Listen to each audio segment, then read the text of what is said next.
Welcome to the show. I am joined by the double champ, Tom Handsome Kizer. How's it going, guys? It is great. It is great to have you on. You've got the 247 belt behind you there, which you won, which we haven't talked about yet, so I can't wait to talk about that. You also are fresh off a TKO second round win for Premier down in Kentucky over the weekend, which is, that one. There we go. And so let's kind of, before we get into the specifics, let's talk high end. You have fought 3 times in 2021 after, of course, skipping 2020 because of COVID. So just back up, go back a year ago when COVID's happening, you're not fighting. What would you think about how you are now if you could tell yourself that back when COVID was happening and you hadn't had 3 spectacular wins in a row for 2021? I don't know if I'd be surprised. It's always good to be fighting at least 3 times a year. Yeah. Obviously, I had planned to fight a whole bunch more than 3 times this year, but we still managed to get the 3 in and managed to get 3 wins, and ended out with a perfect record, batting 1,000 this year. Feels good. Well, what's interesting is you're batting 1,000 this year. You're also batting 1,000 with your career 6-0, and it's exciting in the amateur level to have a mix of knockouts, submissions, ground fighting, stand-up fighting. Really does bode well for future and pro, because in amateurs, if you're one-sided, if you're just winning only one way, pros can kind of turn that on the head. So let's start with the Premier MMA. Obviously, I was cage side for your 247 fights. I know a lot more about that. I want to ask specifics, but you did just fight a few days ago. So let's talk about that. You went out to Kentucky. You've been there before one other time. What was that whole journey like? Was it added pressure since you had already won the belt and you were coming in as a champ? Kind of walk me through how Premier went. Premier is a great promotion. They were one of my first bigger ones that I did with this fight in April. And I had a great experience with them in April, and which is why I had 0 problems with going back down there. It's a little bit of a hike, but being in West Virginia, kind of everywhere with good competition is. Pennsylvania, you guys was the closest I could get to find a fight that was really kind of up to the caliber that we needed to kind of test everything. Premier is fun. They get good guys too. They're right next to Ohio, Cincinnati. There's Columbus has a lot of good fighters and gyms too. They have access to get the kind of caliber guys that I want to be fighting. I don't want to be rolling over duds. I have no interest in padding my record at the amateur level, or really at the professional level either. I just like to collect the high level scalps, go for the big ones I can, because so far it's been working. Everything's going great. The last fight that I did down in Kentucky in April, I was up against the hometown guy. When I went out, I had a good couple of cheers. And then when he followed me out, the place went up. He had a lot of people there, and I did well, and he had a lot of people disappointed. So when the exact same thing happened this time on Saturday, because he is a local, Nick Wells was a kind of local boy, from about 30 minutes down the road. So he brought a lot of people. And I was coming from 4.5 hours away. I had my coaching staff plus 1. That was the extent of the people that I was really able to drag all the way out here. Everybody else had to just watch on pay-per-view. And so I just thought to myself again, going to be a lot of real disappointed people here in a little bit. And there were. It didn't take me quite as long to disappoint this time. The TKO in the second round, and I'll be honest, I think that if I had about 5 more seconds in the first round, then it would have been TKO in the first round. Well, then let's ask about the first round. Thanks for letting us know. What was setting up? How close were you? Like, walk us through the last 30 seconds of round one, since you said it was so close to being a finish before you roll into round two. I'd had him down by that time and worn on him a little bit. But had also done a lot of damage with ground and pound. At by the time we got 3 minute rounds, so 30 seconds in, I've been 2.5 minutes in, and you know what, I'd probably in about 30 seconds I'd busted his nose real bad. I mean, he was leaking a lot of blood, and continued to do a lot of damage on top. And in the last 10 seconds, I mean, the clappers went off, and he started getting up and going towards the fence, to kind of wall walk. I let him go up because I thought that he was, dazed enough to maybe get up out of position, and he did. He got up and he was leaning way forward, and it was perfect time to throw a knee, and which we can do in Kentucky. Okay, the first because time that I went surprised me there, when you said a knee. I was thinking a solid uppercut, which I put people down once they get up. Okay, so you can throw a knee. Can you throw head kicks too? yeah, I threw a knee to the head is what I got him with. Okay. And that's one of the things, with the rules in Kentucky, you're allowed to do that. Yeah. And the first time I went down there, that was news to us when we got there. So we hadn't prepared for anything, but there were definitely times in that fight where I could have utilized knees to the head really well and had the same kind of opportunity. But at this time we knew it was there, so we'd been practicing and looking for these kinds of situations. And I didn't force it. I'd let the situation happen, and it did, and it paid off. I did exactly what, one of the ones that we've been practicing, and it fell right in the spot, and it landed hard, and it dropped him down, and he really got kind of saved by the bell on that one. And then the second round came out and did really well on the feet. From when I came out in the third round in my fight for you guys for 247, that was the most comfortable I've ever felt. I don't know what it is. I finally had enough time in the cage where it's kind of connected. And honestly, stepping into the cage in the first round with Nick Wells had that same feeling right off the bat. I didn't have to warm up to it. It was just there. And it felt good. And the second round just continued to kind of build on that comfort in getting into a really solid groove. He went for a kind of ill-advised takedown. I think Nick Wells' background might have been mostly wrestling, but I think my base is bigger than his for the power. So I just was able to trap him under me and get him with another knee on the side of the fence in almost the exact same situation, and put him down again and get full mount and finish it right at the end. Wow. Well, I appreciate you walking us through that. It does show. I mean, I hope people know this, that I was watching an interview on the Pat McAfee show with Aaron Rodgers today, and they were, because it's Aaron Rodgers Tuesday, and they were talking about how impressive it is that Aaron Rodgers can pull up all these, like, okay, this person was here, this person was there, situational awareness. I think that's sometimes lost when people watch MMA. They forget that it really is human chess, that you can walk through all the positions, all the angles. Of course, as a wrestler, you've been learning body control for decades now. But now with the knees, were elbows also allowed? Was it like? No, they weren't. I think it would have been over even sooner if they were. Ground and pound. The elbows are just there. Of course they are.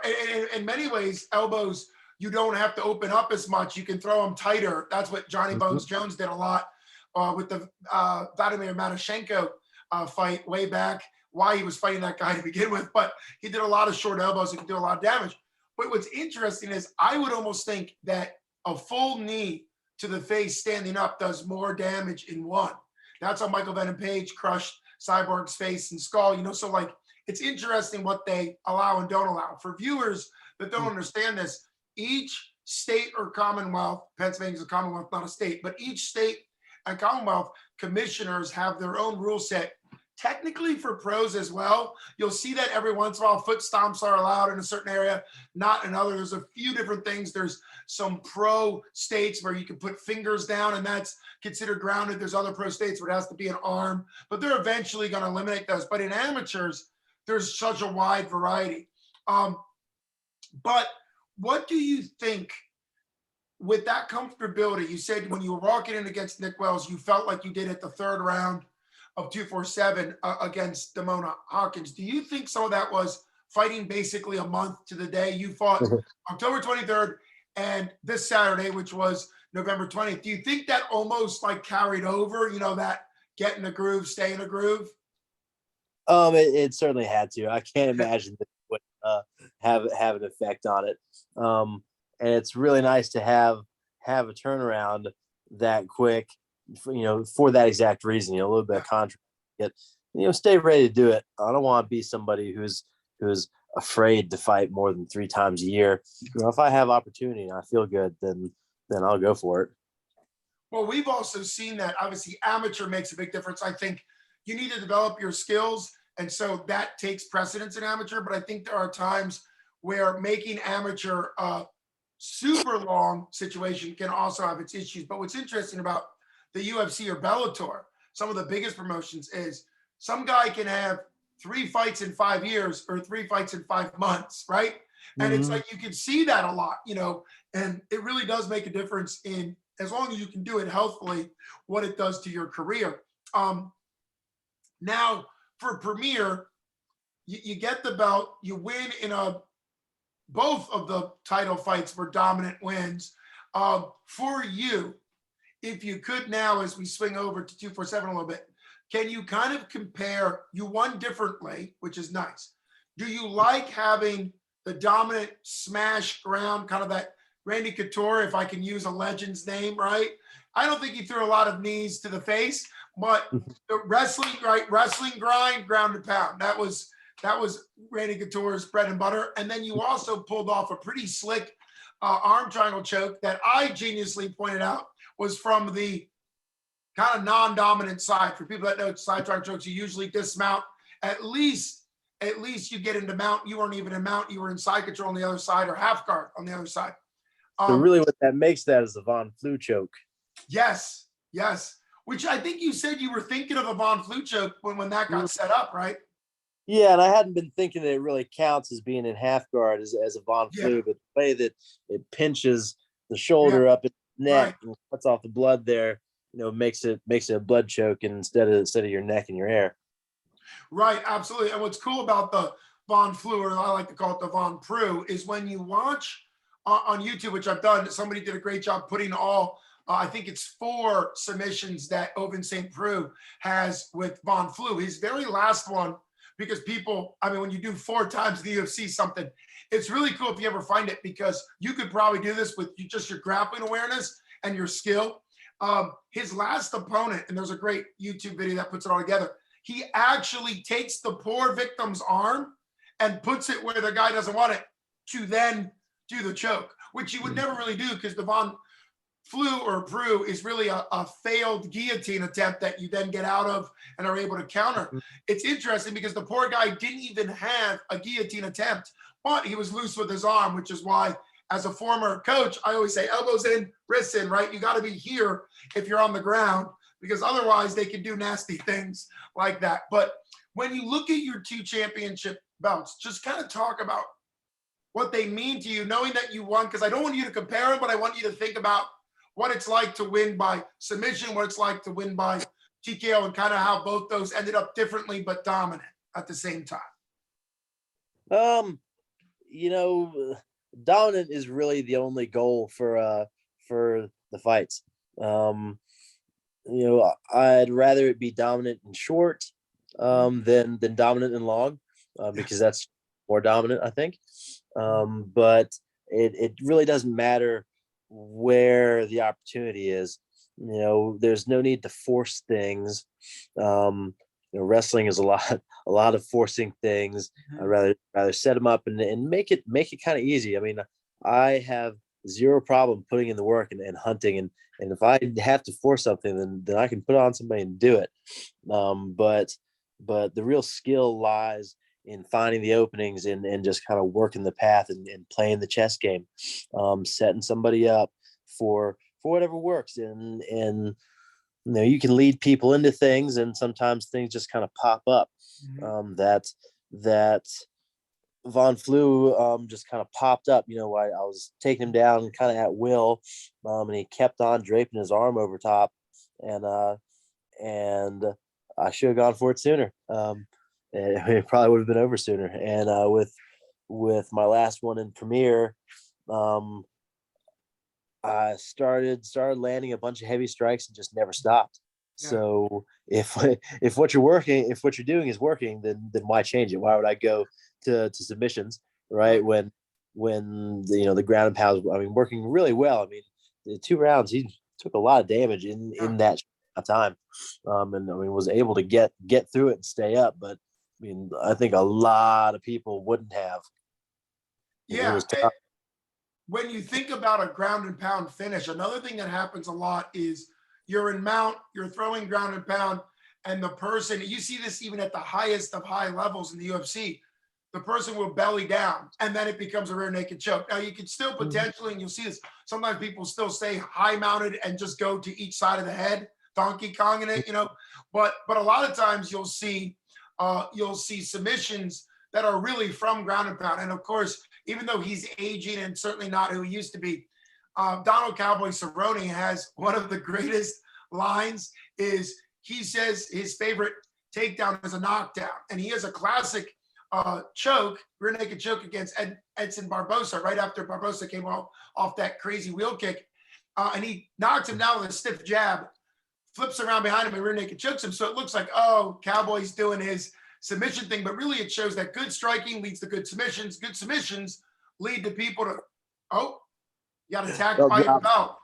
And good submissions lead to people to get away and try to get back up. And that's what you even said with Nick Wells. You were dominating him on the ground. You gave him some space. He gets back up. Of course, he has to, because you're dominating on the ground. So he's got to go back to the feet where you're also dominant. And when you can do both, it kind of leads them no way to go. Now, this is where because we could get into more detail, but this is where we have to transition to you saying that you basically just want to win by being dominant. You're 30 years old. I've been around you. I know that you are an absolute freak athlete. You kind of look like the Captain America, like they used to call Randy Couture, not just to constantly refer to you as Randy Couture, but you have great physique. And I know that at 6-0, you either have a path that, maybe defends the 247 belt at the Monroeville Convention Center February 5th, so I can see you and watch you and commentate and interview you afterwards. But at the same time, I'm sure there's also a path that goes to pro, because I've seen amateurs turn pro after 2 losses, which makes no sense to me. But I've looked at enough of these guys to know that I've seen amateurs go pro after back-to-back amateur losses, and they go pro. You are flawless. What are your thoughts with you, your coaches, and your trainer, and kind of about what's next for Tom Kizer? Well, I'll tell you one thing off the bat is that I'm never going to mind being compared to Randy Couture. All right. So you do that all you want. Right. As far as the future holds, so this was my last competition for the year, and it's going to be my last competition for a little bit. We touched on the fact that I thought I was going to fight a bunch of other times this year. And so what ended up really happening was I ended up being in fight camp basically the entire year up until this point. Right. I'd get ready for a fight, and then I had 2 of them cancel a week out. Right. So I did everything for the fight, peaked everything. The lifts, the movement, the speed and agility, all the training, the conditioning, and everything peaked right at the right time. Then nothing to show for it. And then I'd have maybe 1 week of downtime, and then I'd have another fight scheduled. So we'd be right back into training camp. And the really good thing that came out of that was that instead of being in training camp where all I was doing was sharpening what I already had, because we kind of launched into them back to back, I was able to really learn more and just keep on adding to the toolbox. A lot of times when you're in, you're really in camp, you might game plan for certain things, but you don't really learn a whole lot of new stuff. We kept on adding more things to the arsenal be able to pull out. And I think that obviously really showed with the Nick Wells fight, that was dominant everywhere. My fight with Hawkins was a little wrestling heavy, but I the brief exchanges we had with our hands, I think I got the best of as well. Stiff jabbed him a good couple of times. But my point being, we've been working hard this entire year, and we only really got 3 fights to show for it. But they were perfect. They were in good, hard, dominant fashion. But we ran hard, and like I said, with 30, I'm not a super young buck anymore. I'm right about in my prime, but that much running hard needs some recovery. That's one thing that in my wrestling career I didn't do properly. Ever with recover, I just thought, go harder and you'll do better. And something that a lot of athletes skip over. There's a time and place to be tough and to go without. And you want to test yourself a lot, but you can't just run all the time. Like, there has to be good times where you're well fed and you can afford to kind of just train and learn, and you don't have to be under so much stress. So I have to say that even if I do another amateur fight, it's probably not going to be in February, because the time that we've allotted for this is about until March. Is the plan for the next fight. Just because we've got to have some actual recovery time. Sure. And then after that is we're going to train up to pro rules. The elbows aren't allowed in a lot of places, but we're going to train and integrate everything in as if I was going to, as if my next fight would be, in March, would be a pro fight, right?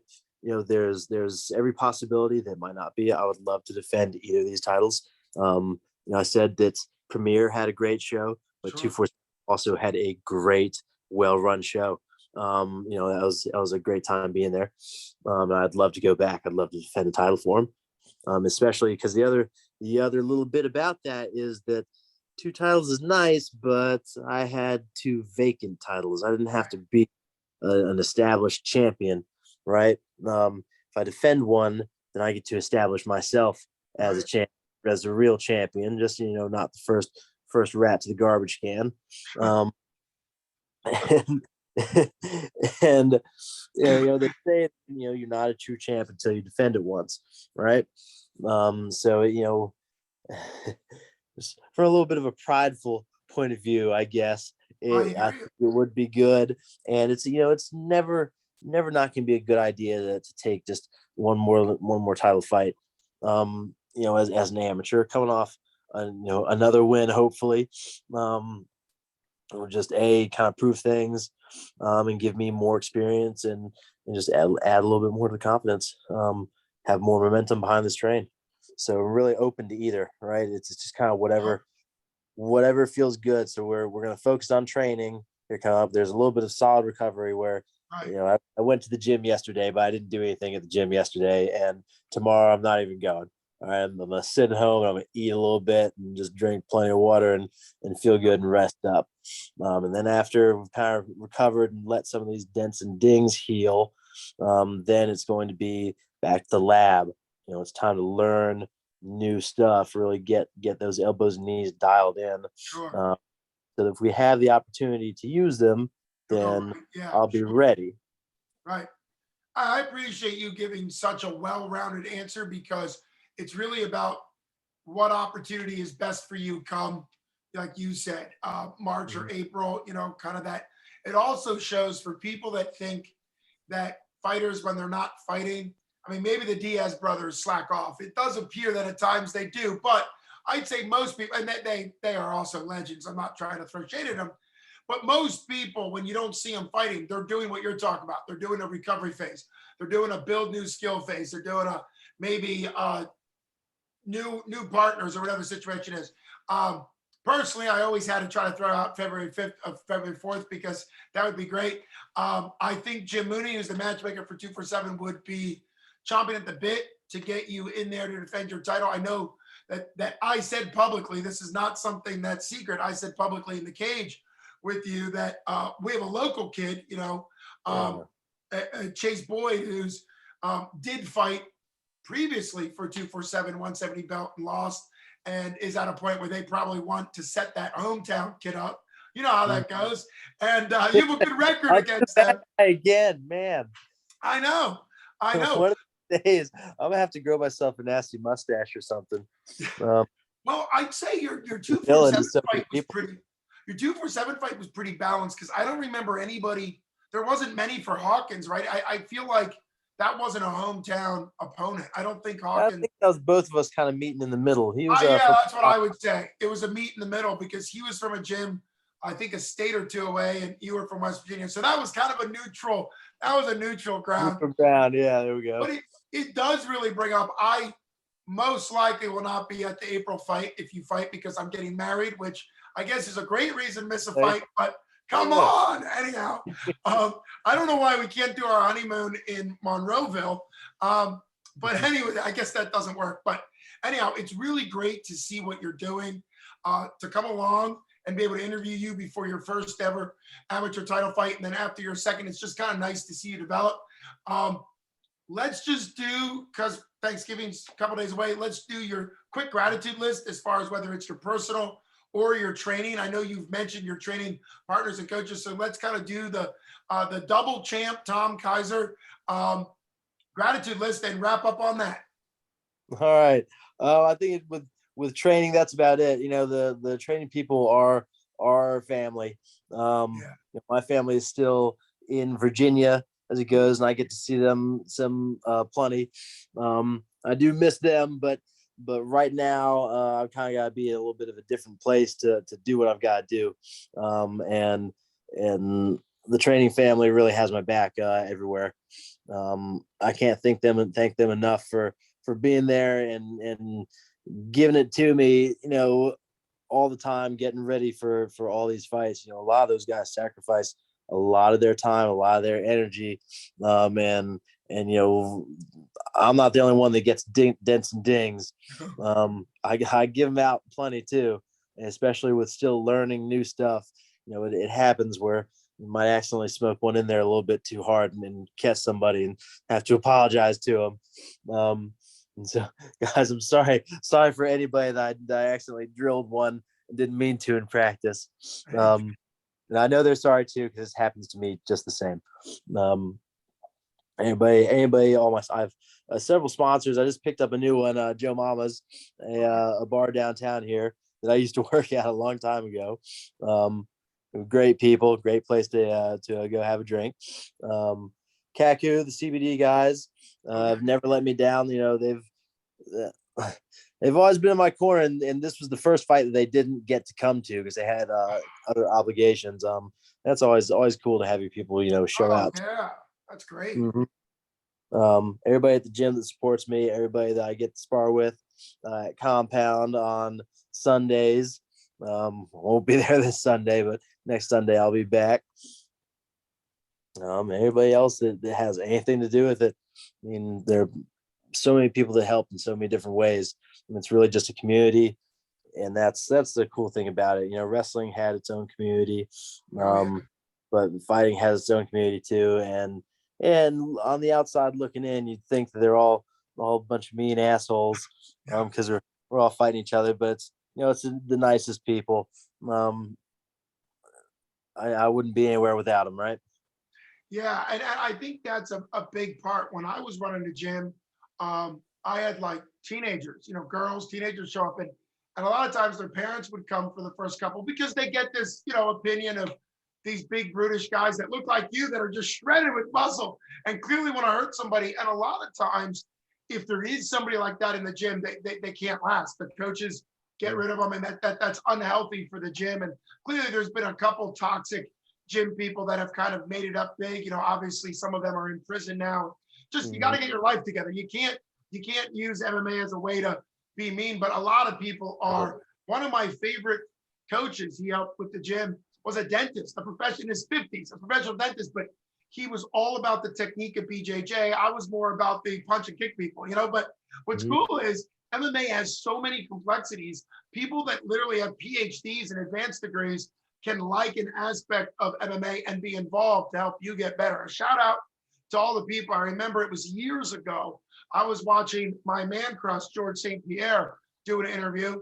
And he was saying by name, which I'd never heard of, but one of his sparring partners who had never really fought professionally, I think he had a couple of amateur fights, but he was saying that that guy makes him better and never, never goes his own career. And there's a lot of people, trainers, coaches, sparring partners that are there to make you better. Some of them might have their own career, but a lot of them, they want you to succeed. That's the way they feel good about what they do. And I think that's a part that people forget about MMA or any one-on-one sport, tennis, whatever. That's the only one-on-one sport I could think of. It's really a whole team behind them. So I hope you and your family have a very happy Thanksgiving. Thanks for taking time out just a couple of days after you became champ. I can't wait to follow you into your career, and God bless you. And with the flag behind you, God bless America. Have a good one, my man.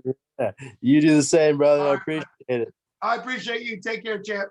All right, bud. Bye-bye. Yep.